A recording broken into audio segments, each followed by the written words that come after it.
বাঘ হৈ বাঘ, খালে ঐ খালে, সহকৰ্মীৰ সন্মুখতে থপিয়াই নিলে গৃহৰক্ষী জোৱানক।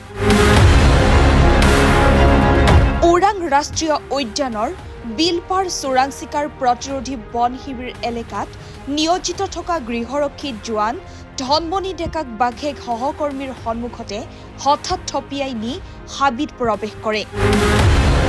গৃহৰক্ষী জোৱানজনৰ সন্ধানত ৰাষ্ট্ৰীয় উদ্যানখনৰ বন সুৰক্ষা কৰ্মীৰ দলে জোৰদাৰ অভিযান আৰম্ভ কৰিছে। কিন্তু বৰ্তমানলৈকে কোনো সুংসূত্ৰ উলিয়াব পৰা নাই ধনমণি ডেকাৰ।